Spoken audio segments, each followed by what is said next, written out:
Victoria from Biblio Lifestyle, and you're listening to the Reader's Couch podcast, the show that will help you bridge the gap between living a full and busy life to one where you're reading, learning new things, and having fun. Today on the couch, I'm so happy to welcome author Melanie Smith to talk about her new book, Unfinished Business: 8 Steps to Heal Your Trauma, Transcend Your Past, and Transform Your Life. In her book, Unfinished Business, you'll find 8 steps that will help you overcome heartbreak, emotional wounds, limiting beliefs, old patterns, and unconscious habits, as well as the negative self-talk, self-judgment, overwhelm, and misalignment that have held you back from succeeding in love, relationships, business, finance, and health. Now, in this episode, Melanie and I talk about her new book, we learn more about her 8-step process, and we discover the books Melanie is reading. But before we get into the episode, please take a quick second and leave the podcast a 5-star rating and review. It's a great way to show your support, and it helps keep me and the podcast going. So, thanks in advance, and now on to the episode with author Melanie Smith. Hi readers, welcome again to the Reader's Couch. I'm your host, Victoria Wood, and here on the couch with me is a powerhouse of a woman. She first started her career as a platinum-selling songwriter, an award-winning actress, starring and co-starring in shows such as the World Turns, Melrose Place, and Seinfeld, just to name a few.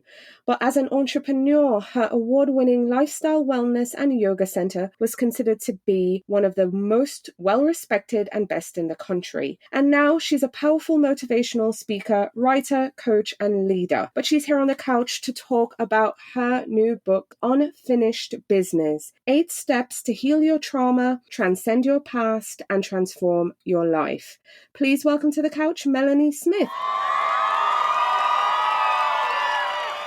Hi, Melanie. Hello, Victoria. Thank you so much for having me. I'm so happy you're here. I really want to talk about your book. So happy you could make some time. But before we get into it, I want to know how you're feeling. Your book, it's now available. Readers can get their hands on a copy. On a scale of 1 to 10, how are you feeling? How excited are you? What are the emotions? I'm so excited. And I think one of the things I realized just recently, you had asked at one point about reviews and stuff. You start to realize that your work that has impacted you and people within your circle or your practice now go out into the world. And to see the response, which has been so positive. And you have to accept when you write something that maybe it won't be. And even if it's not, you have to have faith in the work and what it has contributed to people's lives. So I guess, being in the process now and knowing that the gates are really about to open, especially, with access to people globally, I'm really excited. On a scale of 1 to 10, maybe, as they say in Spinal Tap, it goes to 11. Maybe even 12. And what I really pray for is that people's lives change, and that in a world that is so impacted right now by fear and sorrow and change and I would say trauma starts to heal and people start to forgive and love deeply again. I couldn't agree with you more, and I hope readers will pick up a copy and hopefully find the healing that they need themselves, because I think we could all benefit from some healing. And I want readers to hear straight from you. Tell us about your book, Unfinished Business. What's the elevator pitch, and what can readers expect when they pick up a copy? So really, in a nutshell, and I'll just find a way to give a little blurb on it. It is an actionable 8-step program. And it teaches us a process to heal from whether it's trauma, loss, heartache, life's disappointments. I mean, we have all experienced them. And it really gives us the opportunity to change the trajectory of our lives, this work gets us to know ourselves very, very deeply and what we truly desire so that we can get back on course to a life that is custom made for us, not something somebody else thought we had to have, or some dream that was imposed on us, or something we went towards because someone told us we couldn't do something. This is all about saying yes to what's possible, to the future, and to heal what you no longer need, and to just drop it and leave it behind you. So I want us to kind of break things down. Let's start first with a simple definition of unfinished business. What is unfinished business for listeners, and how can it affect us in our daily lives? So I can give you a definition. Unfinished business is anything that is still open, any event, impactful event from the past that still shows up in the present. But I'm going to give you a bit of a feeling. Have you ever been in a conversation where your whole body gets heated and you're no longer in the moment? Or were you ever in a relationship where you're trying to communicate, but you just can't speak anymore? You freeze or you fawn, or you're in a situation where you have to perform and your entire system shuts down and you can't breathe? That's unfinished business showing up today. That's old data and energy trapped in the system, trying to get out. In the moment that it is recalled and resurfaced through an experience in the present. So you could be on the phone with the cable company and literally want to jump through the wire. I guess you can't say wire anymore. I guess it would be the ethers now, but you literally want to jump through to the other side and just go mad on someone. That's unfinished business, right? Now we think, what could that have to do with our past? Well, when we have felt in the past unheard, unseen, disrespected, dishonored, we've lost our dignity, we felt that no one respected our integrity, that stays with us. And it shows up in day-to-day situations. If you can't reach for the dreams you truly desire because you're too afraid, or you don't think enough of yourself, you don't find your own self-worth, that's unfinished business. Divorces, breakups, the loss of your dog when you were 5, the loss I talk about in the book when I lost my goldfish, right? Mhm. It could be small or large. That's another thing the book gives you, is a deeper understanding of what trauma really it is. It's not, we understand it finally now. It's not just PTSD. It's not post-traumatic, right? It's literally what happens inside you because of an event that occurs outside of you.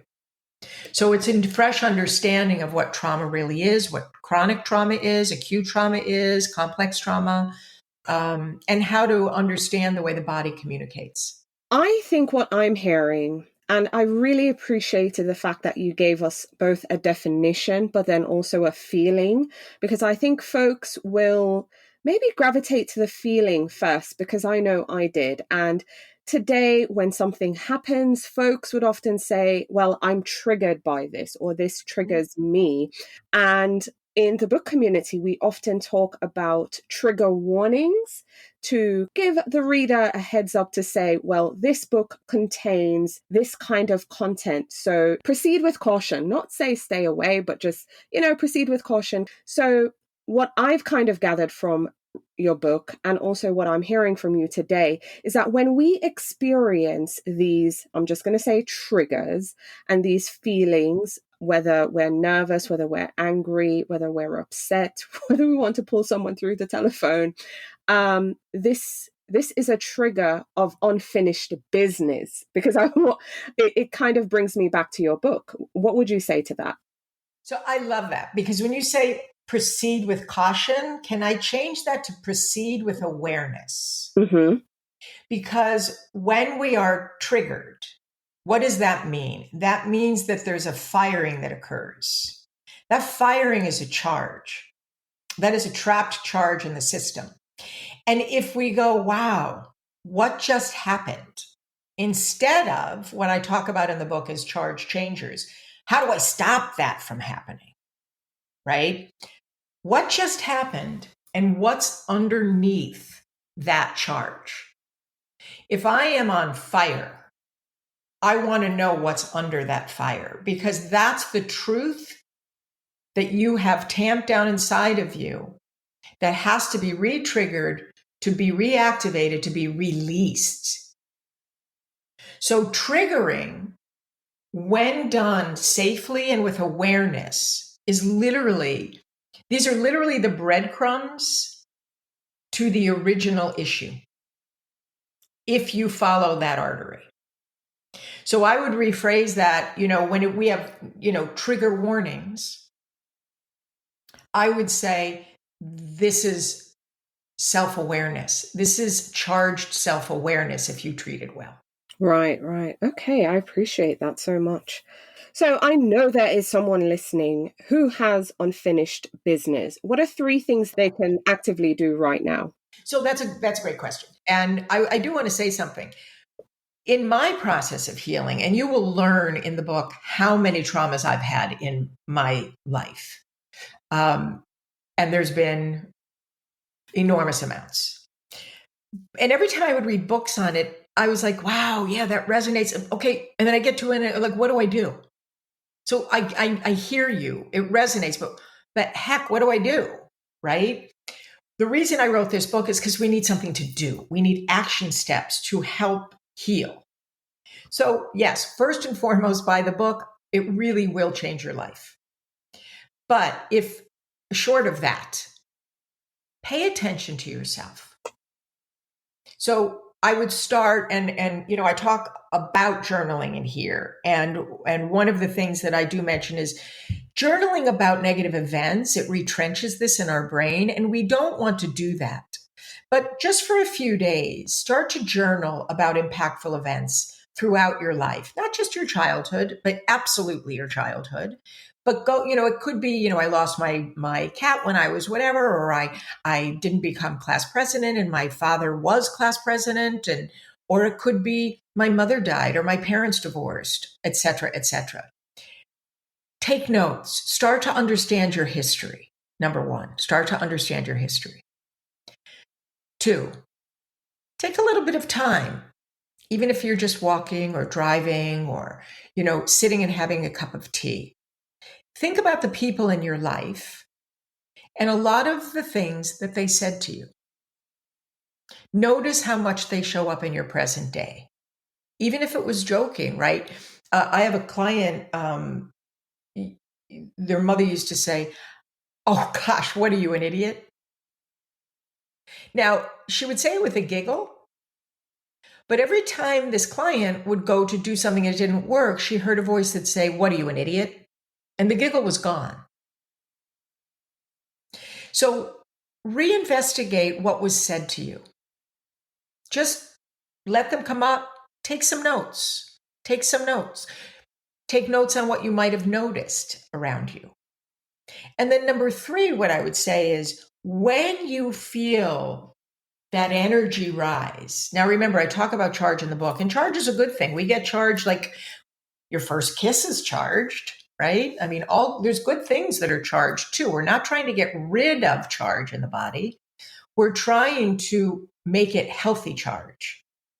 But when trapped charges rises in the body, when that happens to you, let's say you're in a relationship and you're in the middle of an argument with your significant other and you want to storm out of the room. That's you wanting to storm out of your past, right? I would take a moment when those feelings come up and say to yourself, I'm going to sit quietly right now. I'm going to grab a piece of paper and I'm going to ask my belly, my heart, what are some words that could come up and describe what's happening in me? Usually because the belly, and I talk in the book about the 3 brains, the belly brain, or what I call the root brain, and the heart brain, which I call the real brain, and the head brain, which I call the royal brain. What are they trying to tell your mind? So the belly might go hurt, scared, hate, ugh. Write those down. Take notice of what your body is trying to tell you, because that's the original data. That is felt thought. That is the first level of communication. layered from the ages that we didn't have the sophisticated ability to think through what was occurring to us. Before the age of 7, because we are in a particular mind state, everything is a bit hypnotic, so we take it in as truth. It will start to surface in those moments of charge. Don't just try to tamp the charge down. Let it move and notice what's under it. So those are the 3 things I would say you can take on your own just to get started. Right, absolutely. So, Melanie, I want to know about you because you did share in the book, and readers, you'll see she shares all the stories about just her experiences alongside the experiences of other folks in the book as well, which is just absolutely fabulous.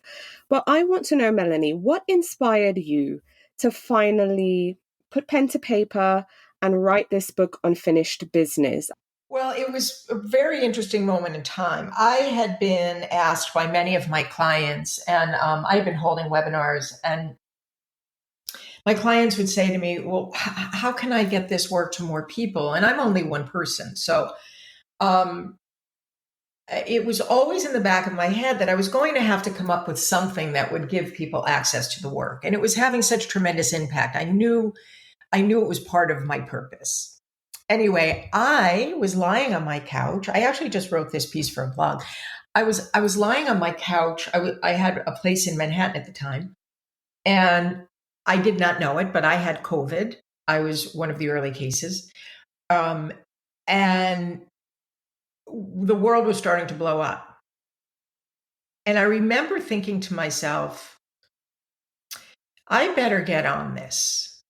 I think people are going to need help. And as long as I'm laying here and I can't go anywhere, and again, I didn't know I had COVID, but I couldn't breathe. I had 104 fever. The symptoms were on and on and on. And I just picked up my computer and I started writing. And as COVID progressed and I started to see more of the traumatic impact, and then finally, of course, the shutdown, there was this cohesiveness between understanding and being literally in the water supply of trauma. Trauma now is in the ecosystem, right? It was all over the place. Everybody was in a panic, and the world was changing right in front of our eyes. It was sort of this perfect storm where that fed my work, and my work seemed to help people through the trauma of these changes that all informed the book. And that was really when it happened. It was this, like I said, it was this lightning in a bottle kind of thing where I was in the midst of my body being in trauma. The world was starting to enter trauma. People were asking more and more for the work. And I have to be honest, this work, though I had been doing it, I've been doing this work for over 20 some years, it kind of codified and sort of downloaded during this time. Right.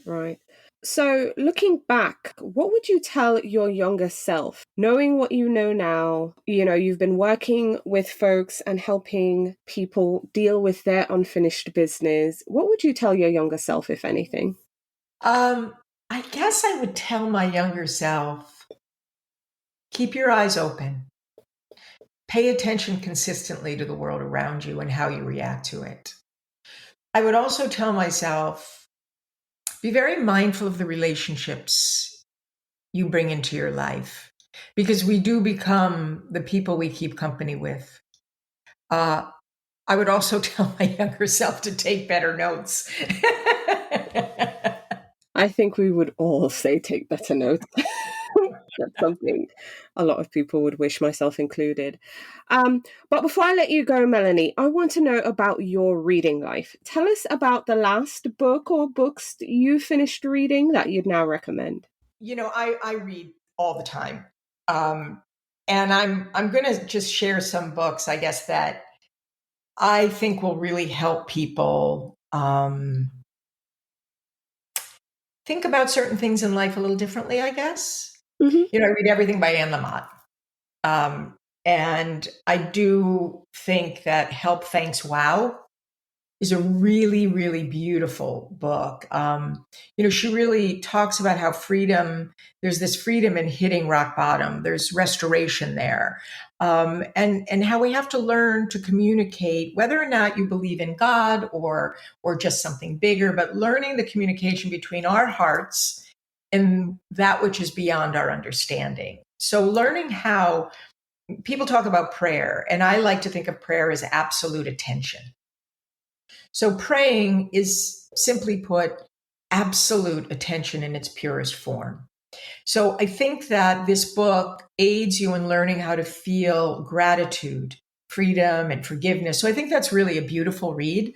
That's by Anne Lamott. I also love a book, and these are not the newest books that I've read, but these really stay with me, these books. Deep Work by Cal Newport. He's a lovely writer. And this is really about the soul of the craftsman and the future of our world and what it is that we want to get better at within our own practices in life and how to become excellent. I think it's a really great book to keep even by your bedside. So definitely that. And I also love The Second Mountain by David Brooks, which really talks about what it is that we want to achieve early in life and then what the soul wants on the second half of our journey. And I recommend that particularly for people in my age range, second half of life, kind of want to make sense of where they came from and where they're going. And then, of course, if you really want to go down into the depth and the science of trauma and loss, you have to read Body Keeps the Score by one of my teachers, Bessel van der Kolk, as well as Gabor Mate's book, The Myth of Normal, which is pretty thick, but really he's broken down trauma in a very interesting way. And he does have many of the same teachers that I've had. So those are some of the books. Oh, love it. Thank you so much for sharing. So getting back to your book and kind of wrapping things up, again, I know you've done the work, you've been doing the work for many, many years, but now you have a book that is more accessible for folks just like me. But what are you hoping for in an ideal world after readers have turned the last page of unfinished business? So for the individual, I hope that you walk away with a deep understanding of yourself, that you forgive things that were never your fault, and that you learn how to live fully from the depths of your soul, and that you learn to call any of those shattered pieces back home again, that you become whole and resolved. And what I hope for the world is that we really learn how to love again, not conditionally, totally unconditionally love again. And we have a generosity for each other. There's a beautiful Mayan saying. They say we are on this earth to fix each other's thatched roofs. And the day we all have metal roofs is the day the soul will die. So I hope when everybody finishes reading this book, we go out and help each other fix our thatched roofs and truly love again. That's what I hope. I love that. Melanie, thank you so much for coming on the show and speaking with me. It's been an absolute pleasure. Again, thank you for having me, and thank you for all that you do, Victoria.